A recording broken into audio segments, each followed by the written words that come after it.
Love that. Yeah, that's real. I mean, it just goes back to, again, taking that time to get to know you, to learn you, to be more self-aware. Ultimately, really, really going back to that. I think Jessica asked some like really good questions. Like for women who are watching this, right? And they're like, this all sounds great. Um, I don't know that I can do this, but it sounds great. Like what advice would you offer them? Because so many women are watching this because they're living vicariously through you, right? But ultimately, they got to live their own lives. So, what advice would you give them? For me, women have told me several times that they're living vicariously through me. And that, to be honest, that breaks my heart, because I realize that I remember, feeling that way about myself and watching other people before I actually left the States. And I realized how much wasted energy that is. Um, to really be able to sit down and think about what it is that you want, think about what your values are, as Barbara talked about. What are your personal priorities? What it is it that you're here to be able to get out of your life? Mhm. Um, that's really a place to be able to start at. And I think people look at us and they sort of think, that we just hopped up one day and just bounced out of the United States, and not realizing that this has been a whole process. I don't think most people are just getting up and leaving their situation. um, you have to get to a point where you're just like, listen, I either need to do this now or it's never going to be able to happen. So my advice would be to start with what it is. What do you want? What is it about yourself that you are interested in changing, and why? um, get just really clear on your what your personal goals are, and you just sort of start from a place from there, and maybe just start visiting places. If there's a country that you always wanted to go to, spend a week or two, a month if you can, um, going to the country that you always wanted to go to. Just sort of spend time in the place and just sort of see, how does this feel for me? Do I like being here? Is this someplace that I want to come back to? And if not, pick someplace else. Like, people think that they have to pick a country, particularly not so much when I was in Asia, but for Africa, for us as people of the African diaspora. If Even if you've never been to Africa before, a lot of people are like, "Oh, I need to buy land before I get here. Oh, I need to build a house, and I need to start a business." And I'm like, "You haven't even gotten here. Like, Right. like, just get here. I Like, don't think spend about some doing time." that stuff at home. I'm definitely not thinking about doing it abroad. Exactly. No. Yeah, I'm like, it's just you like, you're doing too much. And I don't think people Yeah, realize that yeah. the decisions that you make before you leave the States, the things that you believe that you want, are going to change once you move Mm, yourself to someplace yes. else, because your consciousness changes. So you're not making decisions from the same level of consciousness before that you were, when you were in the States. So just get somewhere and sit down for 6 months. Just feel the place, feel the neighborhood, learn the language, have some fun, eat some good food, and like, you don't have to take it that seriously. Mm. Yeah. Like, we want to be able to feel responsible, get somewhere and feel responsible, and set up life, and make this big statement about moving back to Africa. And then it doesn't need to be that deep, at least not yet. Just get here and calm down. Just get here. Calm down. Listen, I done heard sit down. I don't know how many times during. In a Just sit folding down. chair. Yeah, but I think that's the Americanized, like, Yes. Go, go, go, go, go. Gotta do this, gotta do that, gotta do that. Yeah. right. So it's kind of hard Absolutely. for you to take yourself out of that and then move into a space of, okay, now I need to change my mindset from, I don't need to attain these awesome, amazing, whatever goals that I've set out for myself or that other people have set out for me. It's okay for me to just be. It's hard to move into that space. So I'd love to hear from you, Helena. Just tell us a little bit more, right? Because I know we talked about it in the episode, but that was a while ago. Have you had any other maybe even awakenings or thoughts like, oh, this is why I actually took the step. I finally said, I'm going to do this. Or, was there something that happened that got you to a place where you're like, okay, this has to happen now, right? Mm-hmm. Because you were in America. You were here, you were resting, doing what we all do, right? Like just going about it. And then finally you said, I'm done, enough. So what was that shift? You mean the shift from when I was in America that made me actually get here, or what I have learned since I've been away? I think a little bit of both, right? Because I feel like there's still, as we kind of have these conversations as we do every time we kind of speak to y'all that have left and we're still here, right?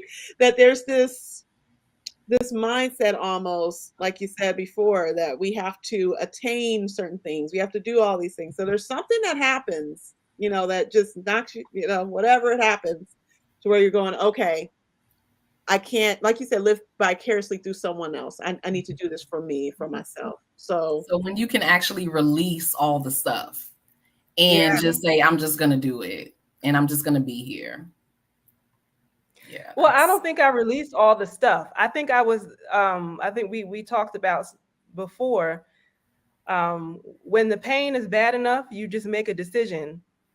And for myself, I was so sick. I was so sick and tired of being in the body that I was living in, that I actually felt like I would die before I actually lived my dreams of actually living overseas, because my mom had died at 49 and I was 40 at the time when I left. My mom died of breast cancer. And so I was afraid that I was heading towards that direction. And I actually remember sitting with her while she was in hospice and her begging God that I just need another 6 months to live. I didn't want to be that. I didn't want that to be my story. So I needed to be able to stop being scared and like pick a place and go. And, I was like, if I die in the process, at least I left. I tried. I continue to stay on this path because rather than just feeling like I need to be able to feel good in my body, now I found such a great sense of self-worth that I didn't know was available to me. Like when you grow up, you sort of, and you understand, you sort of check off the boxes of what it is that it feels like to achieve certain things. I got all the degrees, I got married, and, that fell to hell. And you want to be able to have a family, but you realize that having a family with a person that you're not compatible with doesn't make sense. And so you feel like, okay, I'm 40. Well, am I ever going to meet anybody? You don't know. And now I realize that all of that doesn't even matter. All of that is just nonsensical, and it shouldn't be put on a timeline, because my life is worthy of just living out and being able to see how far I can learn and grow and learn new things. There's so much more to life than checking off a bunch of boxes. Like I don't even know. I was trying to find words for what it is to have self-worth, to be able to put all of your energy into creating the person that you want to be, because who else is going to do that for you? That's why I chose the wrong husband, because I was looking for somebody else to give me something, and they can't give that to you. I have to do that for myself.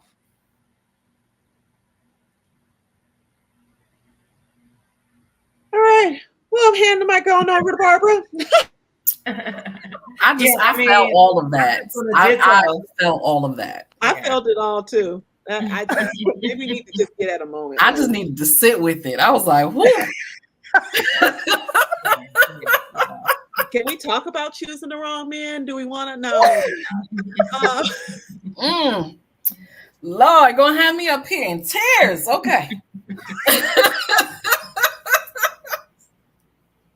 Wow. Yeah. I have nothing to add.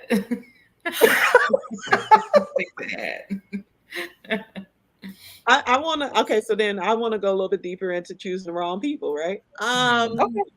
And I think that has a lot to do with, like we talked about before, right? That outside coming in, and then we're looking for And I realized that a lot of the folks that I entertained earlier on was definitely from movies, from whatever else, right? I was supposed to be with a dark skinned chocolate Morris chestnut looking,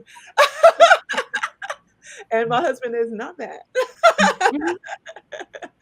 Mhm. So yeah, do you want to talk a little bit more about that, Helena, and go into kind of some of the things that maybe you were thinking when you went into the relationship, and then how you kind of switched that, and now you're looking, for a Mhm. different personality or different, or how Yeah, different. well, to be honest, I got married when I was 25, and we were married. We were together for 10 years. I don't know. I didn't know what I was looking for. I was like, I was a Peace Corps volunteer in Togo in West Africa, and I met somebody, and we got along. We sort of dated for 2 years, and as I was leaving, I was like, why not just get married? I'm 25. This is what people do at 25. I didn't really think about it. Didn't think about what we were going to do together once we got married. Like there was no purpose to our being together. So, hello, this is the reason why it didn't work out. And it took me a good 15 years to figure that out. Like I didn't know. Like I really just thought there was something wrong with me. Why is this person rejecting me? Why doesn't this person want to come home? And it really was, while yes, he did all of those things, but I wasn't set up in the way that I was supposed to be. I didn't love myself in the way I wasn't raised to know that I had any value by myself.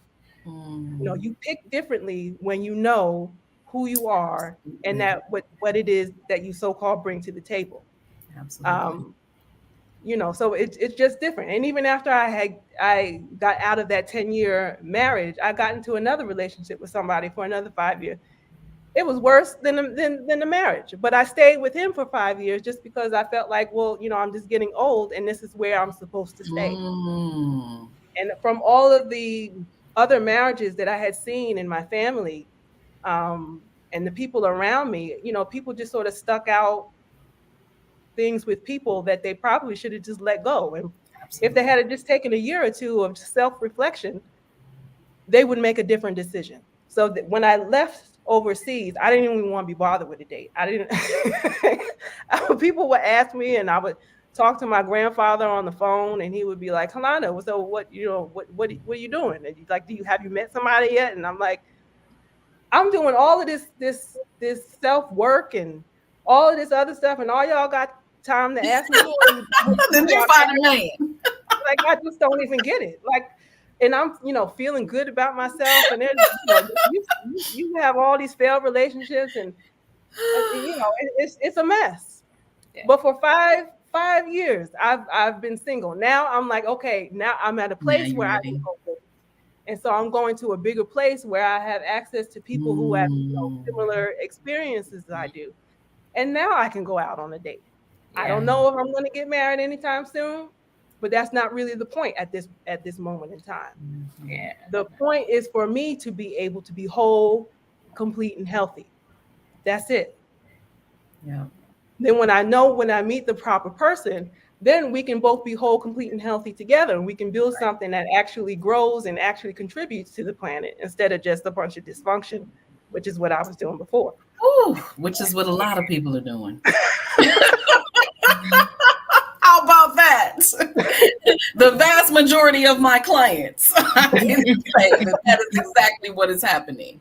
And I Yeah. can personally relate to that. Same thing. I met my ex-husband, I was 24, and we dated for 2 years, and I got married at 26.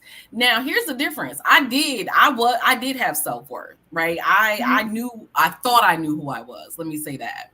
I thought I knew what I wanted. And I think the difference is that I did have specific reasons why I married him and why I thought we would be good together. The problem was I didn't know the woman that I was becoming. Mm-hmm. And so I couldn't account for that. I could only account for who I was at that time. And so we were married 14 years. And what was so challenging about it is that he wasn't a bad person, right? Like he didn't cheat on me. He didn't mistreat me, all of that stuff. But I knew, like, oh my God, my soul knew, like, he was just not the man for me. And I was never going to be the woman that I needed to be, that I wanted to be with him. He did not have the energy, he did not have the capacity to be the partner that I needed. Mhm. And it was an extremely hard decision because everybody tells you, like, you just stick it out. You got married, you're supposed to be married forever. Right. But I was like, there are literally parts of me that are dying in this marriage.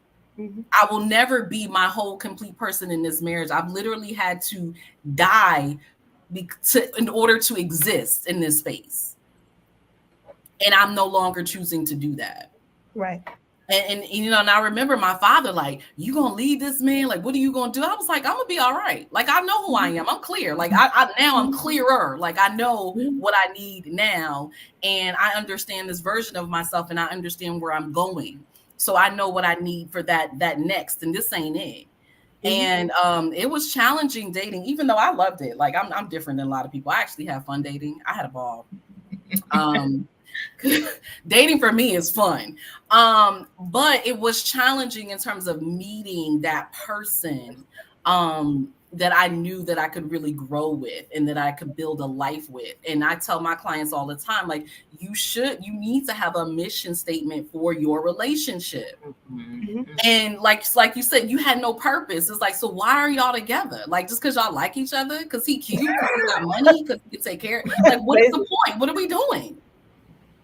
And a lot of people don't think about that. There's no purpose for the relationship. So you're absolutely right. Like, it can only go but so far when you don't know why you're really here. And so that took some time getting to that space. And so, the man that I'm with today, that, like, we spiritually bonded. At some point we're going to make it legal. But we together. So it don't even, even stuff like that. Like, I was so like, you got to be married. Of course I want to be married again legally, but I don't even care. Like, we just together.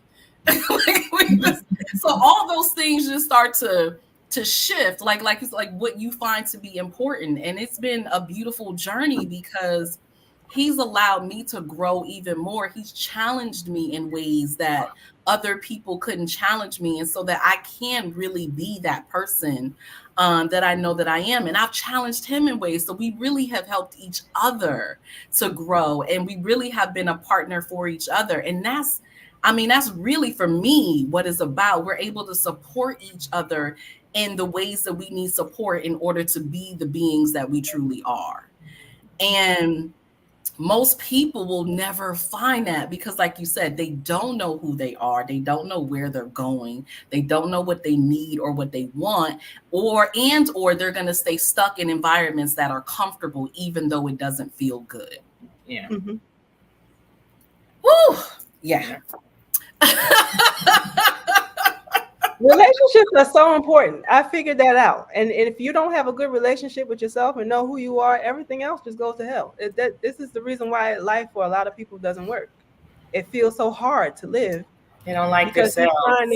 you're connecting to people who are just dragging you down further from where you are. Yep. Whew. Barbara, you still got nothing to add? She like, I'm good.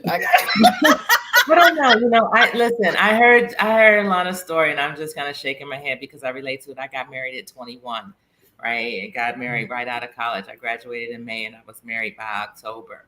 And, my ex-husband and I were power couples. We got our degrees, we got our jobs. I mean, we just went forward. We built houses, whatever, and didn't pay very much attention to our relationship. In fact, we even had kids, whatever. You looking at the person, you're like, you don't know who this person is. We were young, we had a very academic approach to marriage, right?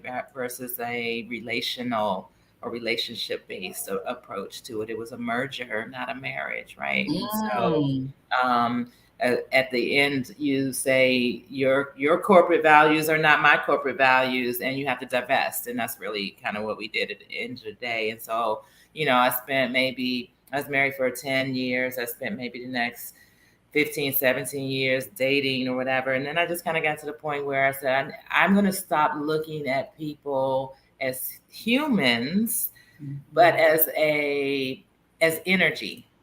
And they are a manifestation of their energy, their thoughts, their actions, their spaces around them. And I am going to interact with them accordingly, right? And I can shift energy. I can shift my energy and energy around me. And then I'm also going to define what love is for me, and what it feels like, and stick to it. And how do I love other people? And knowing those things has really helped me in relationships, intimate relationships, and in casual relationships and platonic relationships as well. Coming to believe relationships don't form the same way. So you find yourself many years later and years older in your older life, sometimes saying, how do I make friends? Right? You have to kind of look back and say, how did I get the friends that I have now? And you got them in your day-to-day comings and goings, but you got them because you had similar energy with somebody. You shared a space with them and you felt connected, whether it was a conversation or what you did or whatever. That was your energy being connected. And if you can just stay on that path when you come into contact with people, we can make better choices. We don't get stuck with the tall, dark, handsome person that looks like Michael Jordan. You know what I'm saying? We find the person that we're more energetically aligned to, and then we have more success. Yeah. That's all. That's it. Sorry, Morris Chestnut. You got to see him whenever I want. I can just Netflix him whenever I want. But that goes back to the surface, right? Like those surface things that we're taught, even about relationships. And so, you look good, I look good, we like each other, let's get married. And they say you're the sum of the 5 people that you spend the most time with. I mean, that's what we do. That's what we learn. And you get married and you stay married together. We could be on the cover magazine. The baby's gonna be cute. Just forget it. All the things that are important. Like all the things, right? Mostly all the wrong things, right? Because is this person even a good person? Do I even vibe with them, right? All of those other things that are really truly important. Are they going to be supportive? Are they going to cook? Because I don't cook. Those things. How we balance each other out and support each other. And and that was one of the things that I learned that was so incredibly important, is that different people bring out different parts of your part of your personality and who you are. And you can be around, negative energy. It might not even be negative, but it's negative for you. Yeah. And so it's not going to bring out the best parts of you. We met those people, like all of you, like we just don't work. Like we just don't get along. I mean, there ain't nothing wrong with you. I just don't like you. Like our energies just don't match. And that was one of the things that I really recognized about relationships. It really is about finding that matched energy. And it has nothing to do with how you present and what you look like on the outside. Like I've always dated tall men. Always. I'm 5'2", but it don't matter. I've always dated tall men. And my man, he is 5'8". I always feel like you're the shortest person I've ever dealt with. He knows me inside and out. Like he is truly the best person for me and does not look anything like what I would normally choose. It's a match.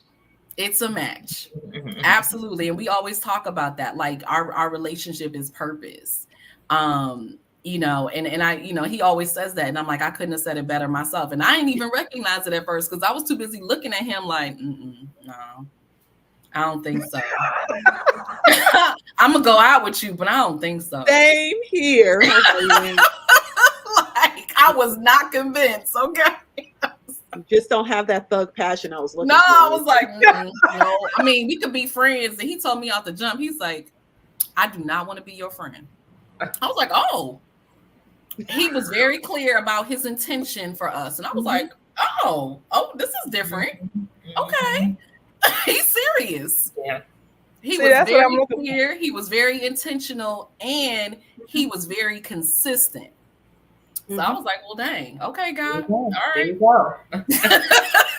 Okay. Anything less So than that, I don't want it. Mm-mm.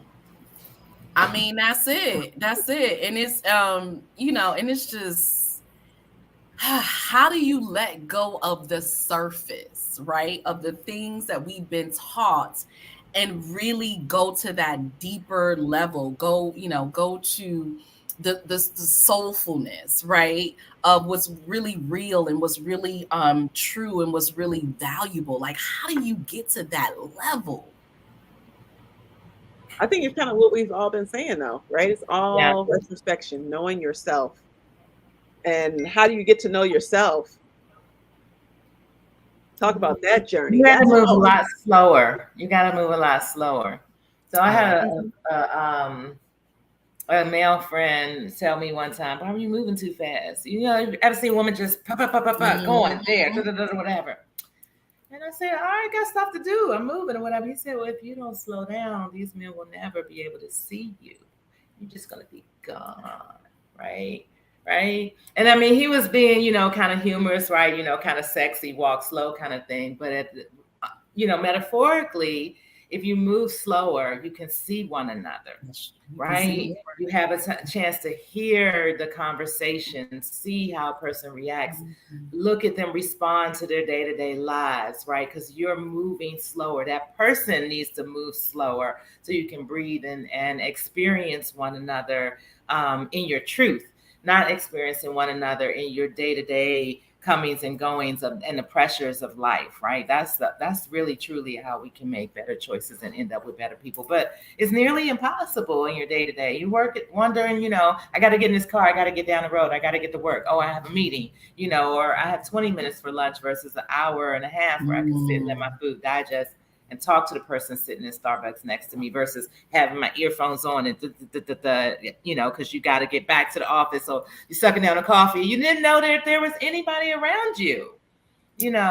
all of that. So no, you can't pick a good relationship. You can only be surface because it's so swift. You're going to have to take that relationship that shows up in your lap because like what you said, Halona, you don't want to be that old and gray by yourself. So that's, an unfortunate set of circumstances.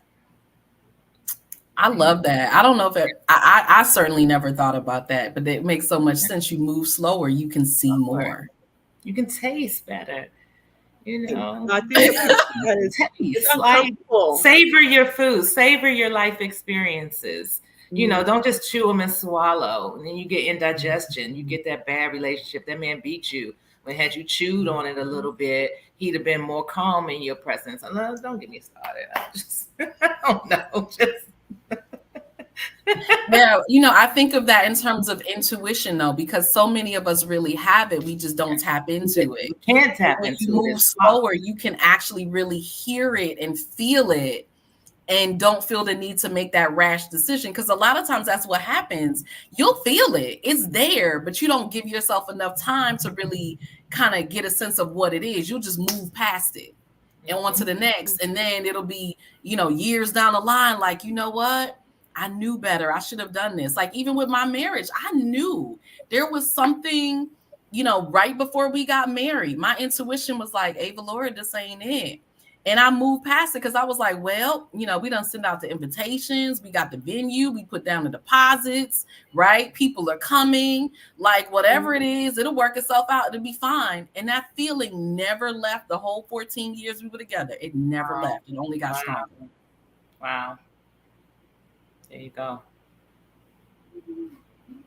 So, yeah. Whew, this has been a lot. This has been so much to chew on. I know. Uncomfortability. Uncomfortability. Halona, what did you say? Nurturing versus filling, but Filling. nourishing. This has been nourishing. Yeah.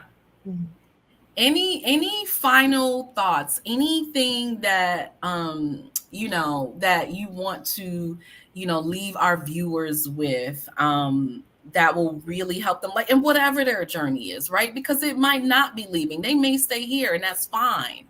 But any final thoughts for them as it relates to their wellness and their well-being and their wholeness?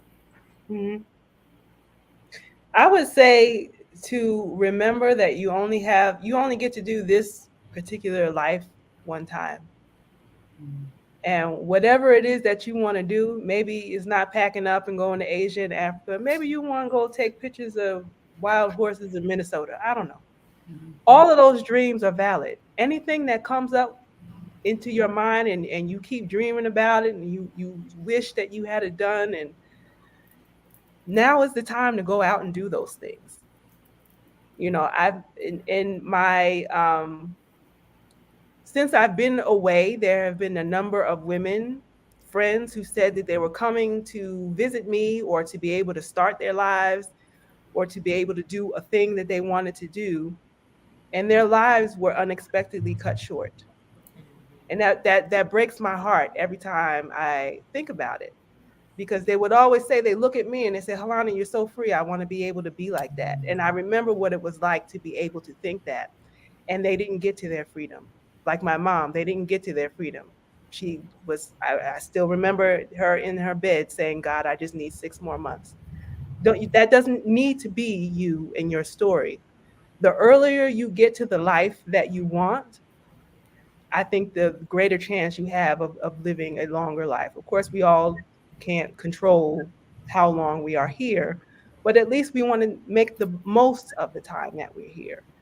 So take some time to be selfish and think about what that thing or several things that you want to be able to do with your life, and figure out the steps you need to take to move forward with it. Yeah. Yeah. Or get the help that you need to do that, because sometimes you don't Absolutely. know and you're not going to know, and that's okay. But at least the awareness will help you to say, Mhm. this is what I need. Who can I get help from that can help me there? Yeah, that's real. Barbara. I would just add to that, to thine own self be true. Mhm. What are the things that you want for yourself? Who are you? And stick to that, and make all of your, follow up choices after that based upon yourself. Really, that's the best thing I would say. It's a following your heart kind of thing. And then the second piece of advice I would say is get rid of the naysayers. You Mhm. know, our family tends to be the biggest devil advocate in our life. When we tell people we want to do stuff, they naturally say, "Oh, but this. Oh, but why? Oh, no, you can't. Do whatever." And that's not necessarily from a position of naysaying. It is from a position of love usually, and that person is trying to protect you. They're trying to make you think of that. Secondly, they sometimes are selfish, right? And they want you for themselves. But you got to be able to put those people over there, and right here focus on you and putting those decisions first. And that's what I mean by to thine own self be true.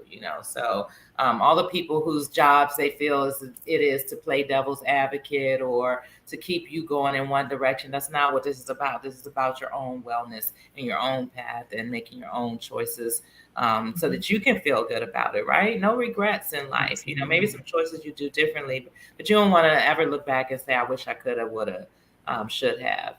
So that. Love it. Thank you for that. Yeah, Jessica, any final thoughts? No, I just want to thank you two ladies for coming on and sharing and hanging out with us. So many, oh my gosh, I'm gonna have to Yeah. go back and clip this up, and so many pieces. Like, I'm like, okay, y'all can stop now because that's too much editing. Yeah. But all these different like little jewels that you guys, just dropped in here, and these little gems that you dropped throughout this whole episode of different little spaces and paces. I just thank you both Yeah, so you're much. welcome. Thank you for having me. Yeah, thank you. Absolutely. And how can our viewers find you? I mean, Barbara, you said it, but say it again, please, so they don't stop asking. Yes, definitely, definitely. Or if you could drop it in the chat, that would be amazing. Thank you so much. Yeah, I will definitely do both. She Retreats Life is the best way to find me, or Belize Balanced Lifestyle with a D on Facebook. Facebook is the standard here for communications Mm, between businesses. So, someone, if not me, someone in my folks or whatever is going to respond. Belize Balanced Lifestyle is the best way. Yeah. thank you. And Yeah. Halana, what about you?